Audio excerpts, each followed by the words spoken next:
Eu quero que você abra a sua Bíblia na primeira carta de João, no capítulo 2, versículo também de número 2. Se aí no telão for colocar, pode colocar a versão Almeida para mim. É bom que a gente faz aqui um comparativo. E eu tenho uma mensagem muito simples aqui, muito profunda. Amém?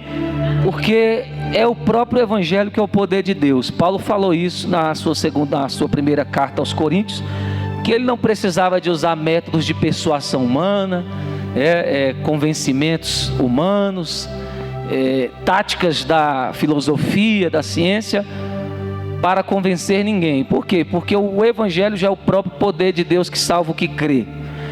Não depende do conhecimento do pregador, não depende da voz, da eloquência, é simplesmente o Evangelho. Aonde o Evangelho é pregado, crido, a salvação. Amém? A palavra para salvação no Novo Testamento, a gente muitas vezes tem uma ideia, como leigos que somos, que salvação é só a gente subir para o céu, não é verdade? A maioria das pessoas pensam assim, quando se fala de salvação, ele pensa assim, é quando eu morrer e ir para o céu.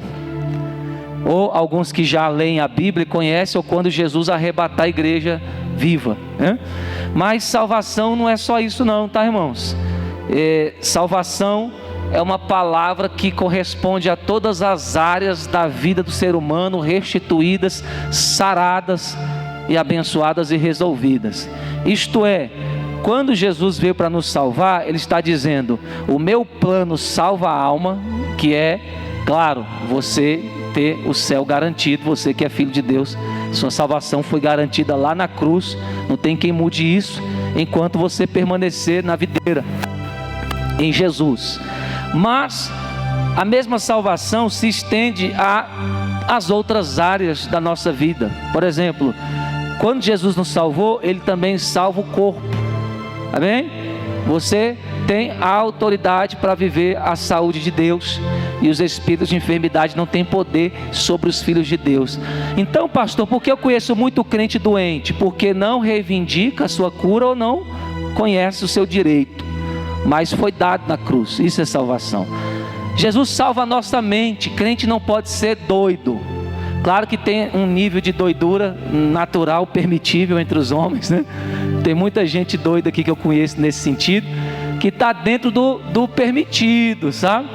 Porque até quando Jesus fala ali, né, que Ele escolhe as coisas loucas, né? Quem já viu lá, 1 Coríntios também, engraçado, o Espírito Santo está me puxando para 1 Coríntios, que negócio desse. 1 Coríntios, ele fala que Deus escolhe as coisas vis, as que não são, as fracas, desprezíveis, as loucas. Só que essas coisas loucas que a Bíblia fala é porque a gente não estuda direito. Não é que Deus foi lá no manicômio, lá no HPAP, tem outros nomes aí, pegou os doidos, os insanos e chamou para ser a sua comitiva missionária. Não é isso, não é isso. Quando a Bíblia fala que Deus chamou as coisas loucas, é porque falar que Jesus era Deus na época era loucura. Então Paulo está falando de um contexto cultural, não de uma questão biológica, amém? Mental, porque até uma pessoa que não tem sanidade mental não pode assumir liderança para falar do Evangelho, claro que não. Então, irmãos, preste atenção, quando Paulo fala das coisas loucas, a gente brinca, eita, vê um irmão meio doidinho e fala, Deus chama as coisas loucas. Não, ele está falando de uma questão de que todos aqueles que diziam que Jesus era Deus, aquele que morreu na cruz, era loucura para o mundo, era escândalo para os gentios, né? Era uma coisa inaceitável para a religião. É nisso que ele está dizendo. As coisas loucas é o que? É acreditar que aquele que foi pendurado no madeiro é o Salvador do mundo. Então todas as pessoas eram chamadas de loucos por causa da mensagem da cruz, amém? E quando nós falamos de salvação, Deus também fala que você tem sanidade mental. Deus sara a sua mente. Se você for uma pessoa que não tinha a mente muito saudável, quando a salvação entra, aleluia, o Espírito Santo começa a curar seus pensamentos, sarar a sua mente, dirigir a sua vida. entendeu? Então a salvação vai além da alma, vem o espírito, vem o corpo, vem a mente, a família, relacionamentos. Quantas pessoas não crescem porque têm dificuldade de se relacionar, brigam fácil, se entristecem fácil, sempre estão maldizendo os outros, não conseguem fechar a boca, não fala nada de bom. Pessoas que estão doentes nas emoções e não crescem porque isso atrapalha os relacionamentos. Quando você é salvo, Deus cura, você aprende a se relacionar com as pessoas de forma saudável. Deus cura o ambiente familiar, Deus cura o dinheiro, Deus cura a sua vida material. Você vem com espírito de pobreza, se for o seu caso, e quando você é salvo, o espírito de pobreza ele vai ter que sair, porque começa a haver uma salvação financeira também na sua vida. Então Jesus, irmãos, é um pacote completo de bênção, de vitória. Falta de juízo quem não gosta e quem abandona Ele. Eu não abandono Jesus por nada. Jesus é maravilhoso. Amém? Então nós estamos falando de salvação porque é ceia e é uma palavra, mais um ensinamento, tá bom? E algo que nós precisamos guardar na nossa memória, que é a questão do que Jesus fez por nós na cruz. 1 João 2,2, eu vou ler aqui na minha versão, tá? Mas eu quero Almeida aí atrás. Na minha versão, só para a gente ter uma comparação, vai dizer assim: onde está o versículo 2 aqui? Ele mesmo é o sacrifício para o perdão de nossos pecados. Posso ouvir um glória a Deus por isso? E não apenas de nossos pecados, mas dos pecados de todo mundo. Agora aqui no telão. E Ele é a propiciação, e essa palavra que eu quero hoje aqui, pelos nossos pecados, e não somente pelos nossos próprios, mas ainda pelos do mundo inteiro. Quem entendeu, diga amém. Vamos orar. Deus, fala conosco, nós te pedimos.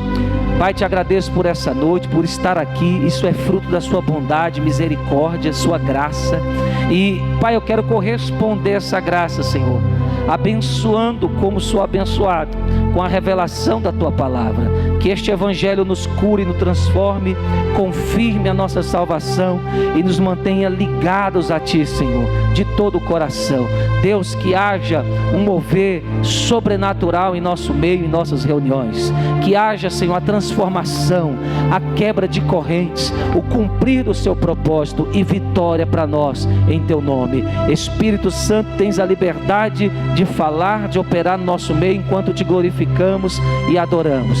É o que nós te pedimos, ó Deus santo e maravilhoso. E aquele que crê nisso, aplauda o Senhor Jesus, amém? Se assente no seu lugar, de preferência glorificando o Senhor. João, ele que era um dos filhos do trovão, uma pessoa de temperamento impulsivo, aliás, depois do Espírito Santo em sua vida, conforme prometido, ele se torna uma pessoa muito mais madura, mais calma, mais meiga. Isso é o que as suas cartas nos mostram. Ele está sempre mencionando o amor, o cuidado de Deus, o perdão de Deus para toda a humanidade. Nós vemos aqui bem claro que o sangue de Jesus, ou seja, o sacrifício que foi efetuado naquela data ali, nós sabemos que foi o propósito de Deus para perdoar a humanidade. Jesus veio para salvar a todos, mas nem todos serão salvos. Isso é uma realidade, é uma questão de escolha, uma questão de fé. Nós temos que validar a nossa salvação crendo em Jesus. Eu disse que nós validamos a nossa salvação crendo em...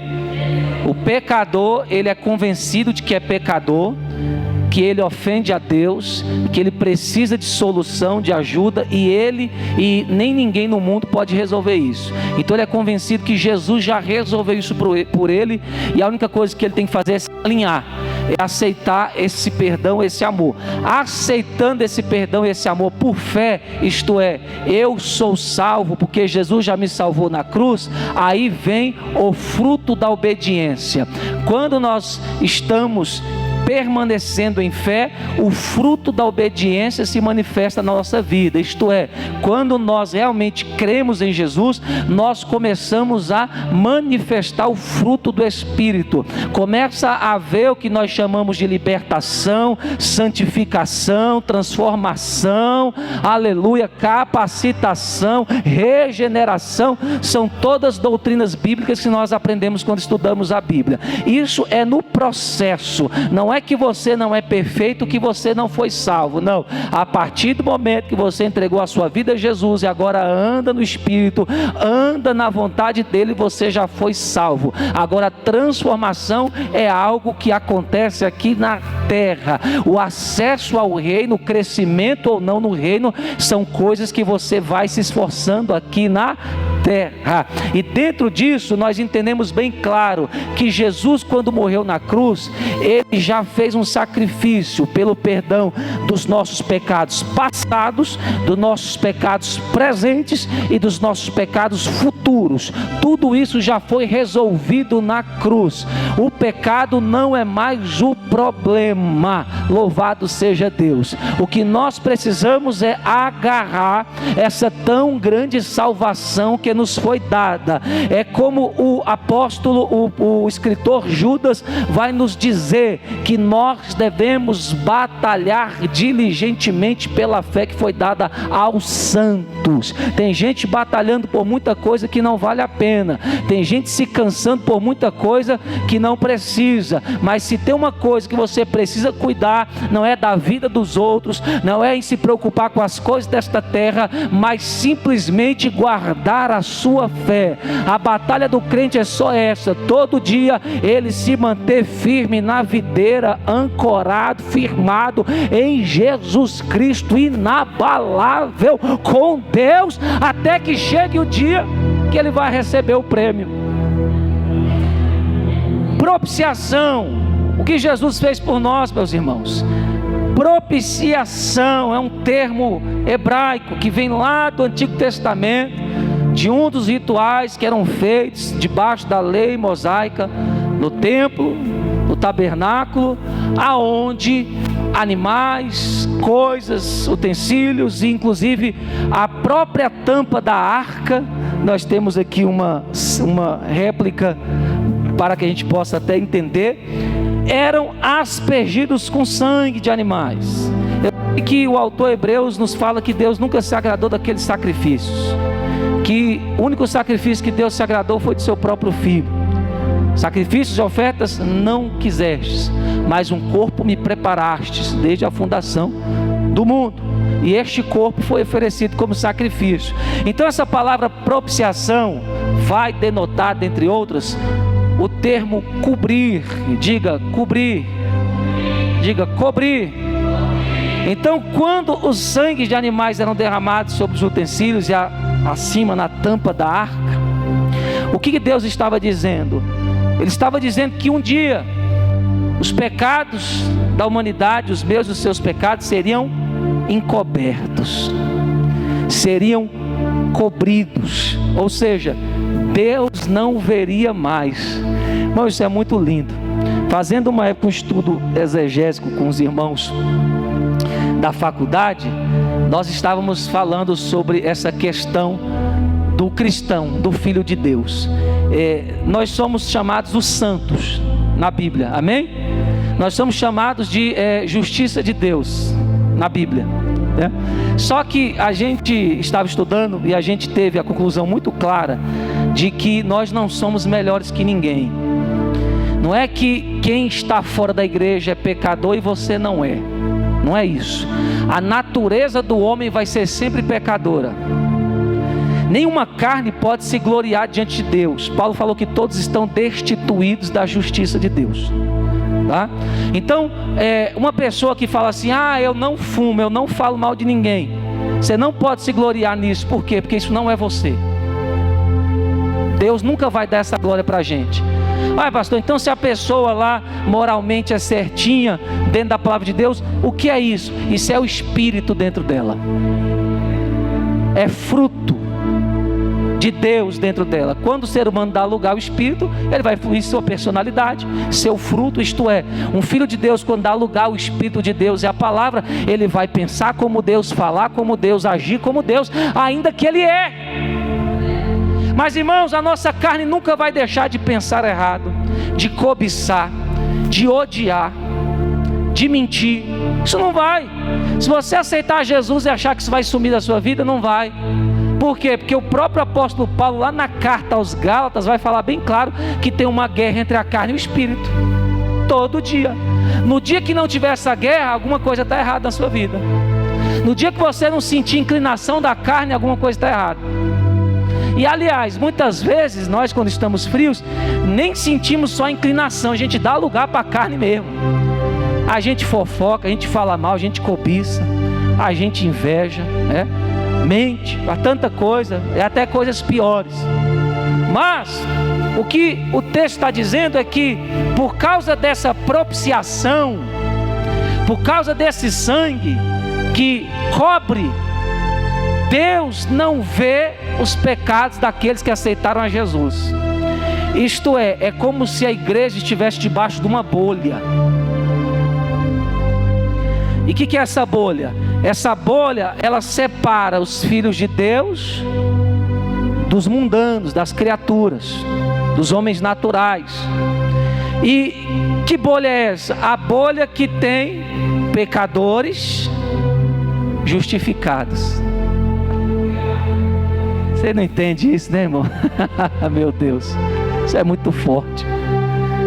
E aonde não está a bolha, estão pecadores que estão debaixo de condenação. Eu vou repetir porque isso é importante você entender. Protegido por esta bolha estão pecadores justificados. Fora da bolha estão pecadores que estão em condenação. Então, qual é o privilégio? Ainda que eu não cometa as obras que o mundano cometa, ainda que eu não viva guiado pela carne, ainda que eu viva guiado pelo Espírito, mas tem uma natureza pecaminosa, qual é a diferença? É que Deus não me condena mais por essa natureza pecaminosa. É que toda vez que Deus vai olhar para mim, Ele não vê o meu pecado, Ele vê o sangue de Jesus Cristo que foi derramado por nós, sendo a nossa justiça e intercessão no céu. Irmão, não tem como, eu sei que a gente toma ceia a vida toda, mas não tem como tomar ceia, irmão, sem entender essas coisas. Não tem sentido você vir para a ceia se você não entender o sangue. Estava assistindo um episódio lá do The Chosen, irmão. O crente que não está assistindo The Chosen está afastado, irmão. Está fora da ligação. Porque, irmãos, eu não sei nem se vai haver uma série tão bem feita sobre Jesus, sobre os discípulos como esta. Porque o que aconteceu no Brasil é novela, irmão. Tem gente falando, nossa, eu estou assistindo um negócio lá da Bíblia, aconteceu, aqui não aconteceu nada, irmão, é novela com tema bíblico.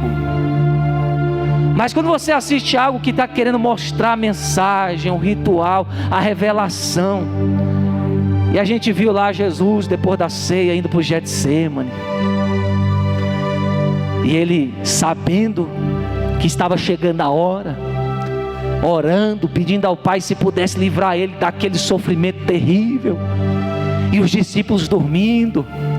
Aí tem uma cena lá que ele olha para os discípulos e vê ele como criancinhas dormindo, né?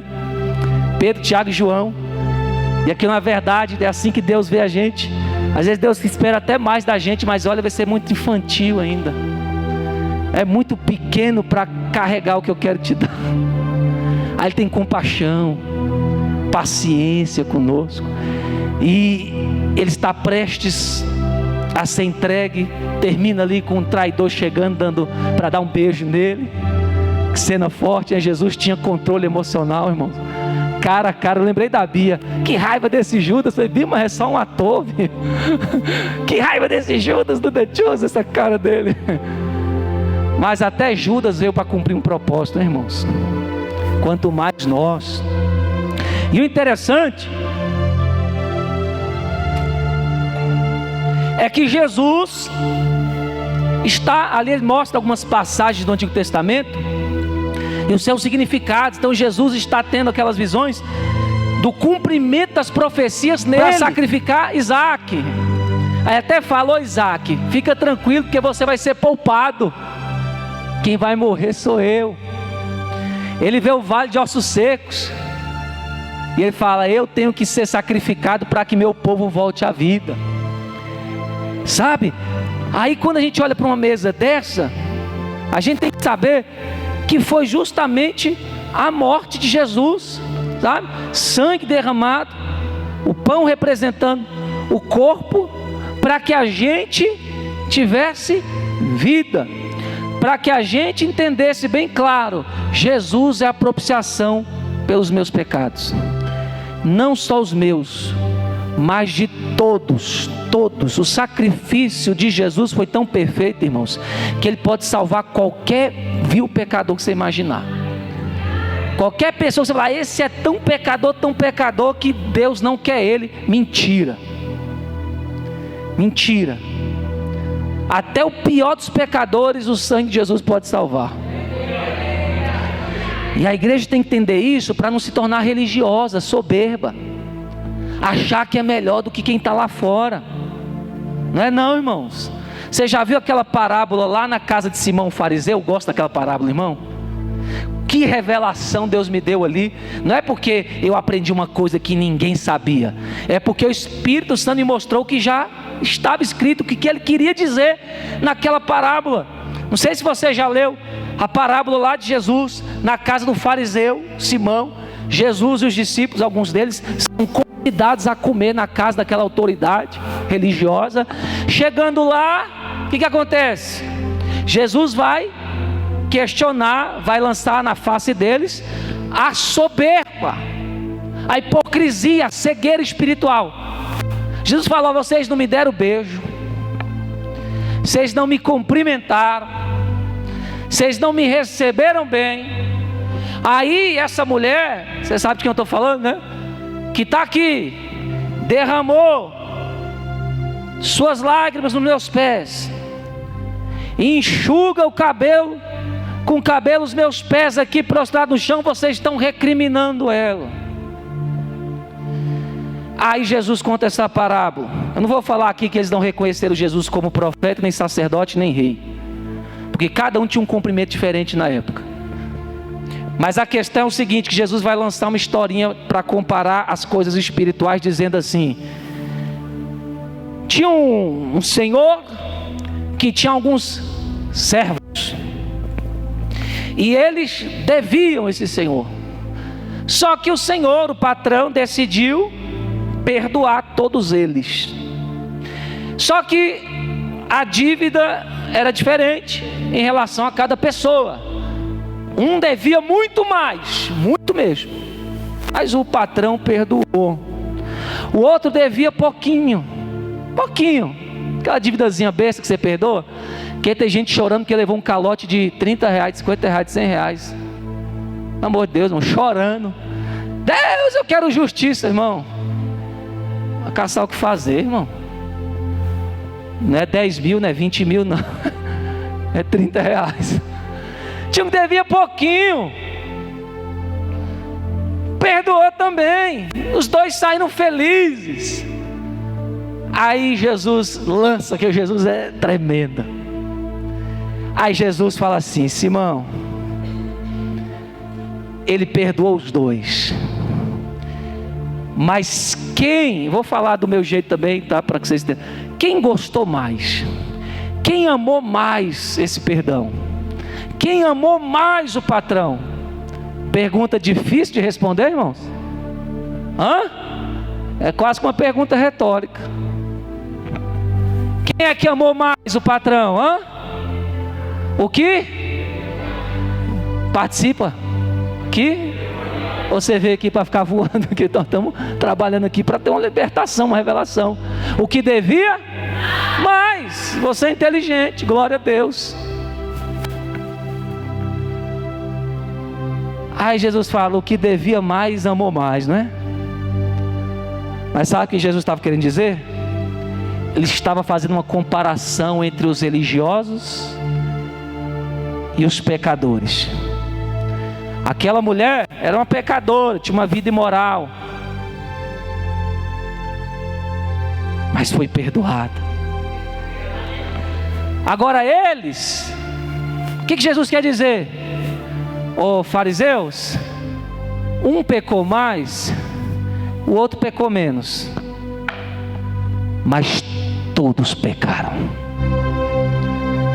Vocês acham que não são pecadores, mas são. Vocês acham que não devem a Deus, mas devem. Foi esse o ensinamento. Jesus calou a boca deles, porque quem achava que não precisava de se arrepender, teve que rever seus conceitos. Então ele falou, ela deve mais, mas você também deve. Você devia reconhecer que eu sou o teu Salvador, que eu sou a tua esperança. Assim tem crente que não quer vir para a igreja, quer ficar fazendo corpo mole, não quer orar, não quer ler Bíblia. Mas deixa eu dizer uma coisa, você está devendo, rapaz. Você precisa de Deus, você precisa de se humilhar. A calabrachúria da aracari maragás. Aleluia. Não tem quem não precise.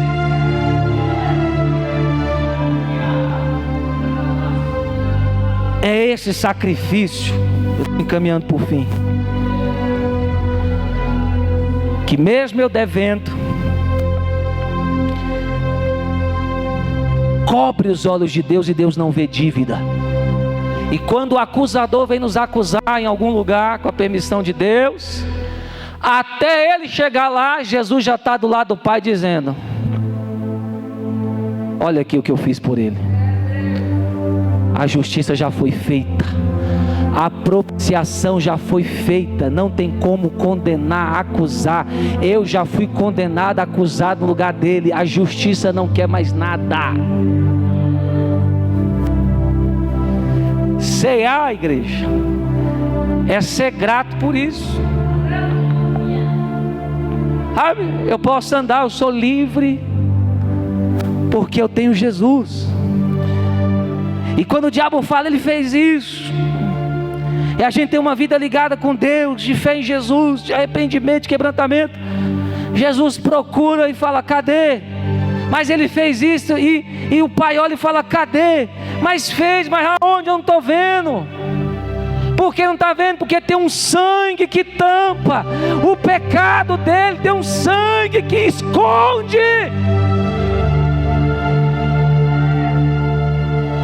Pedro falou, se Satanás pudesse nos devorar, vamos vivos, irmão.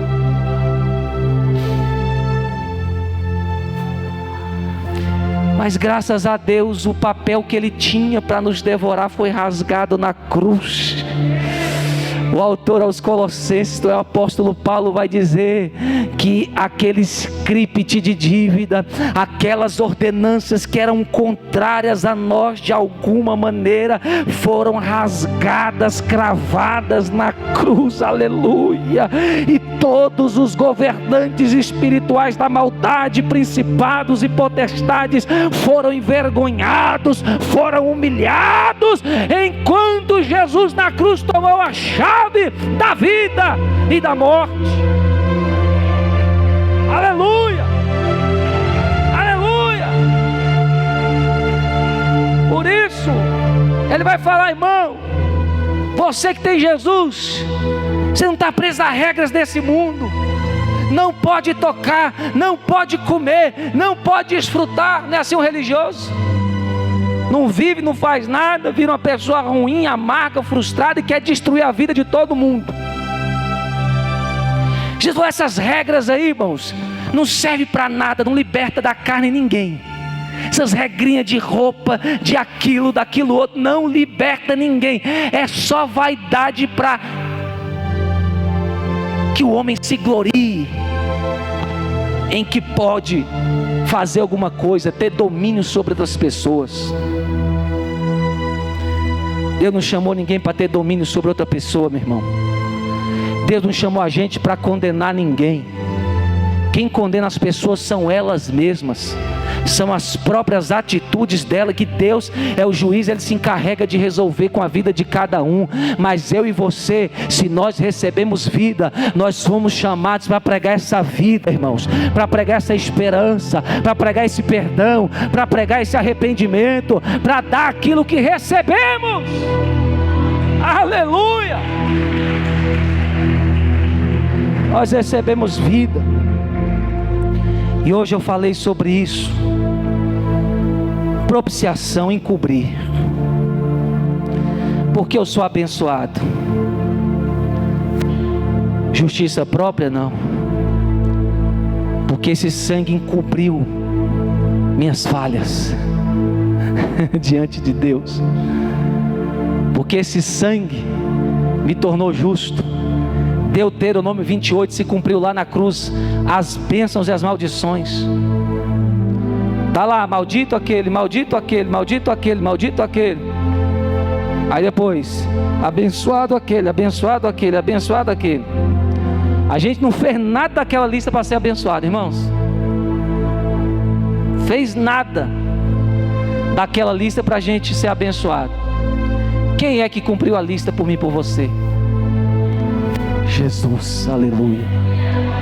Ele pegou as maldições para ele, foi condenado por causa dessas maldições, sendo justo, e transformou ela em bênção para mim e para você. Hoje você toma esse café da manhã, hoje você dirige esse carro, hoje você tem esse emprego, hoje você pode adorar porque Ele fez isso, irmão. E se você tem um pingo de gratidão na sua vida, irmão, todos os dias você tem que agradecer a Ele. E se você tem um pouco de juízo, você arrume uma igreja para congregar e adorar e servir a Ele, porque Ele merece a nossa honra, o nosso louvor, toda a glória, hoje e sempre, eternamente, amém, aleluia.